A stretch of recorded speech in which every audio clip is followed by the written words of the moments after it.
बिस्मिल्लाहिर्रहमानिर्रहीम। अल्लाहुम्मा सल्लि अला मुहम्मद व आले मुहम्मद। अस्सलाम वालेकुम। कैसे हैं आप सब? उम्मीद करता हूँ सब खैरियत से होंगे। अल्लाह पाक आप सबको अपने फ़िज़-अमान में रखे, सलामत रखे, आमीन। अच्छा जनाब, as per routine Pakistan stock exchange का डेली रिव्यू अपना आपके साथ शेयर करने वाला हूँ, जो कि होगा आने वाले सेशन 14 अप्रैल ट्यूसडे के लिए। आज मार्केट ने जो वीक का आगाज़ किया है, स्ट्रॉन्ग बेरिश ट्रेंड के साथ किया है। लोअर गैप के साथ अपनी ओपनिंग हुई। 1,60,591 के ऊपर सेशन सेटल हुआ है। 6,600 पॉइंट्स इंडेक्स ने डिक्लाइन किए। 3.95% इंडेक्स नेगेटिव रहा। Through out the day index की पोजीशन बेरिश रही, जिसकी वजह आप सबको मालूम ही होगी कि मशरिक़ वस्ता की ना जो करंट सूरत हाल है वो एक बार फिर जो हीटअप हुई है, कशीदगी में इजाफा हो रहा है। और ट्रंप ने जनाब जो ऐलान किया है कि आबना हम्स का जो है जनाब और ईरान की जो बंदरगाह हैं उनका जो है वो समंदरी तौर के ऊपर घेराव किया जाएगा। और इसी वजह से ना मार्केट के अंदर प्रेशर आया और डील भी जनाब यूएस और ईरान के बीच में ना हो सकी। तो जनाब इंडेक्स के अंदर जो वॉल्यूम जनरेटर है 324.63 मिलियन के वॉल्यूम लगे हैं, जो कि फ्राइडे की निस्बत लोअर हैं। इंडेक्स ने आज जो हाई पोस्ट किया 1,63,612 का किया है, जो लो पोस्ट किया 1,60,158 का किया है। कंपनीज़ की बात की जाए, जस्ट 5 कंपनीज अप रहीं, डाउन 93 रहीं, अनचेंज 2 कंपनीज रहीं। अब across of the board position bear का होल्ड हमें नज़र आ रहा है। टॉप वन कंट्रीब्यूटर्स की बात की जाए, सबसे ज़्यादा नुकसान पहुँचाया जनाब इंडेक्स को एफएफसी ने, जिसने 688 पॉइंट डिक्लाइन किए। यूबीएल ने 530 पॉइंट डिक्लाइन किए।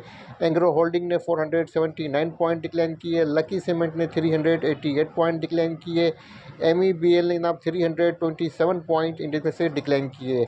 अगर पॉजिटिविटी की बात की जाए, थोड़ा बहुत परफॉर्म किया है सर्वी ने, इसके अलावा टीपी एलआरएफ वन ने और हाइफा ने और आरएमपीएल ने। अगर सेक्टर वाइज पोजीशन चेक की जाए, सबसे ज़्यादा नुकसान पहुंचाया है जनाब कमर्शियल बैंक सेक्टर ने, जिसने 1903 पॉइंट डिक्लाइन किए। फर्टिलाइजर सेक्टर ने 894 पॉइंट डिक्लाइन किए। सीमेंट सेक्टर ने 885 पॉइंट डिक्लाइन किए। ऑयल एंड गैस ने 608 पॉइंट डिक्लाइन किए। इन्वेस्टिंग बैंक्स ने जनाब 513 पॉइंट इंडेक्स में से डिक्लाइन किए। आज के टॉप 5 वॉल्यूम डे स्टॉक्स की बात की जाए, नंबर 1 पे रहा WTL जनाब, सेकंड नंबर पे SHGC, थर्ड नंबर पे BOP, फोर्थ नंबर पे FNEL, पाँचवें नंबर पे रहा KEL। Top 5 volume day stock के अंदर जस्ट एक स्टॉक WTL पॉजिटिव रहा, बाकी 4 स्टॉक नेगेटिव रहे। अब बात करते हैं जनाब टॉप 5 गेनर्स की। नंबर 1 पे आता है MQTM, सेकंड नंबर पे AATM, थर्ड नंबर पे AMBL, फोर्थ नंबर पे BFMOD, पाँचवें नंबर पे KOHP।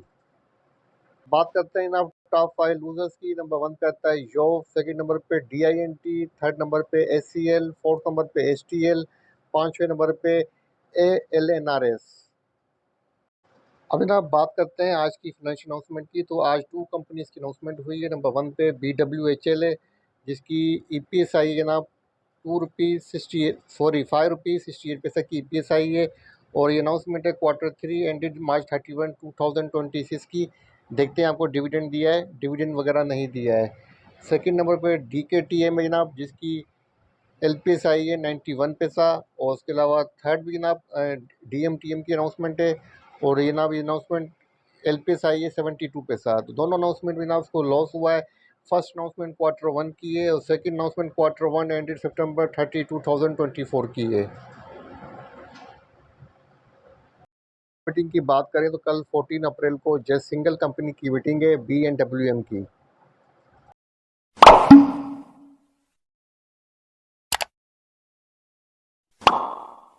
अब जनाब बात करते हैं ताज़ा तरीन खबरों की।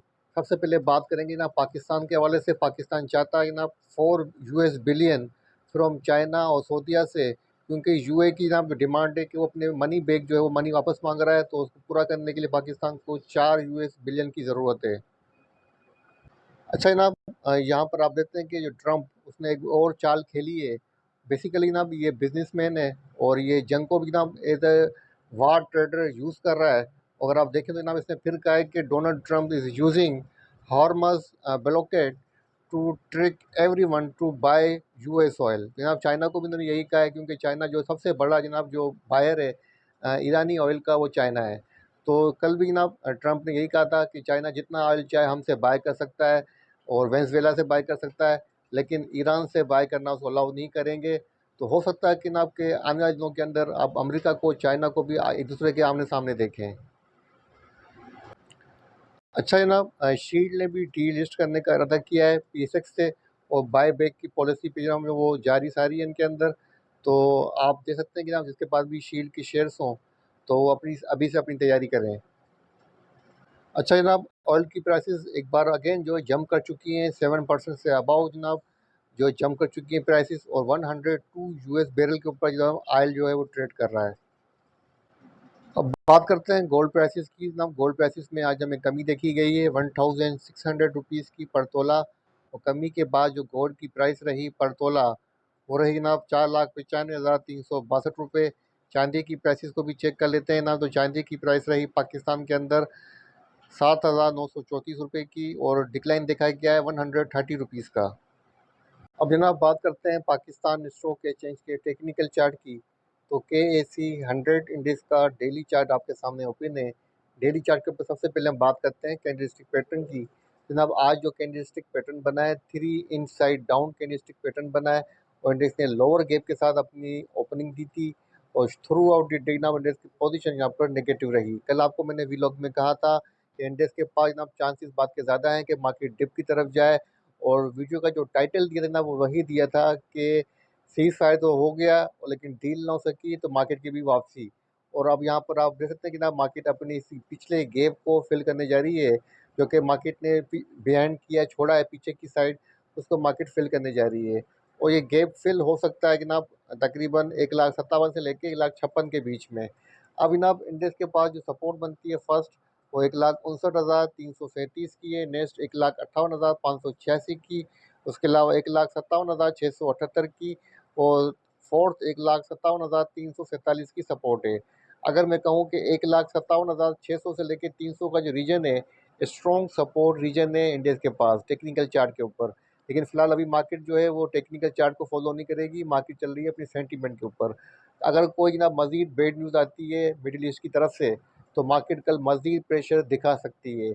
अगर हालात न्यूट्रल रहते हैं और कोई पॉजिटिव न्यूज़ आती है, या हालात न्यूट्रल भी रहते हैं, एस्केलेशन इंक्रीज़ नहीं होती है, तो जनाब मार्केट जो है फिर कल 1,57,000 के आसपास से रिबाउंड भी हो सकती है। और कल रेजिस्टेंस की बात करें तो जनाब 1,61,881 की फर्स्ट रेजिस्टेंस है। सेकंड रेजिस्टेंस 1,63,935 की है। कल की जनाब जो स्ट्रेटेजी है मार्केट के हवाले से, बाय ऑन डिप पे। कल आपको मैंने कहा था कि सेल ऑन स्ट्रेंथ पे रहना, आपको मौका नहीं मिला होगा। तो जनाब कल मार्केट आपको अगर बाइंग का मौका देती है तो 1,57,000 के आसपास आपको बाइंग करनी चाहिए। अब बात करते हैं स्टॉक्स की। बात करते हैं स्टॉक में सबसे पहले फौजी फर्टिलाइजर एफएफसी की। इसने आज सबसे ज़्यादा इंडेक्स को नुकसान पहुंचाया है, और टॉप डिक्लाइनर के अंदर नंबर 1 पे रहा है। और आज ना अपनी क्लोजिंग 514 रुपीज़ 8 पैसे के ऊपर सेटल किए। यहाँ पर भी ना 3 आउटसाइड डाउन कैंडलस्टिक पैटर्न बना है, लोअर गैप के साथ ओपन हुआ है। और अब इसके पास ना जो नेक्स्ट सपोर्ट बनती है वो बनती है ना 494 की। 494 की इसके पास अच्छी सपोर्ट ये लग रही है, जहाँ से मुझे लग रहा है कि 594 से लेके, अगर एक और छोटी सी सपोर्ट आपके साथ शेयर कर दूँ, तो ना वो बनती है तकरीबन 489। तो 494 से लेके 489 का जो एफएफसी के पास रीजन है, यहाँ से बाइंग आ सकती है, यहाँ से रिकवरी भी आ सकती है। और रेजिस्टेंस की बात करूँ 525 की इसके पास रेजिस्टेंस बनती है। तो इंडेक्स की सूरत हाल को सामने रखते हुए अगर इंडेक्स पॉजिटिव जाता है, तो जनाब आप इसको सपोर्ट के ऊपर बाइंग पोजीशन ले सकते हैं एफएफसी के अंदर। अब जनाब बात करते हैं सेकंड स्टॉक की। सेकंड स्टॉक मैंने चूज़ किया है WTL, क्योंकि आज का हमारा टॉप नंबर 1 वॉल्यूम का स्टॉक रहा, और पॉजिटिव क्लोजिंग दी है 1 रुपीज़ 47 पैसा, सॉरी 100 मेरे मुंह से निकल गया। 1 रुपीज़ 47 पैसा की प्राइस के ऊपर ट्रेड कर रहा है। बुलिश इंगल्फिंग कैंडलस्टिक पैटर्न बना है। और अब इसके पास जनाब जो नेक्स्ट रेजिस्टेंस बनती है 1 रुपीज़ 53 पैसा की है, और सेकंड बनती है ना 1 रुपीज़ 59 पैसा की। अगर सपोर्ट की बात करूँ 1 रुपीज़ 44 पैसा की सपोर्ट है, और सेकंड सपोर्ट बनती है ना 1 रुपीज़ 42 पैसा की। तो फिलहाल जो पोजीशन है जनाब चार्ट के ऊपर, आज ये क्लोजिंग हुई है, वॉल्यूम काफ़ी अच्छे लगे हैं। तकरीबन जो वॉल्यूम लगा है 176.52 बिलियन का वॉल्यूम लगा है। मतलब अगर टोटल वॉल्यूम की बात की जाए तो उसका 50% से अबव वॉल्यूम तो सिर्फ WTL का है। तो अच्छे वॉल्यूम के साथ मूव किया है, कल फर्दर गेन दिखा सकता है। सपोर्ट पे मिल जाए तो बाय करें, 10-12 पैसे का गेन आपको ये स्टॉक दे सकता है। ठीक है जनाब, तो ये था पाकिस्तान स्टॉक एक्सचेंज का डेली रिव्यू। ज़्यादा स्टॉक आपके साथ इसलिए शेयर नहीं कर रहा हूँ क्योंकि कल मार्केट के बारे में लग रहा है कि कल मज़ीद डिप आ सकती है, पोजीशन थोड़ी सी डाउटफुल है, इसलिए हल्का हाथ रखा है। और आप भी कल हल्का हल्का हाथ रखिएगा और लो क्वांटिटी के साथ काम कीजिएगा, बड़ी क्वांटिटी से अवॉइड कीजिएगा। इसी के साथ इजाज़त दीजिए, दुआ में रखिएगा। अल्लाह हाफ़िज़।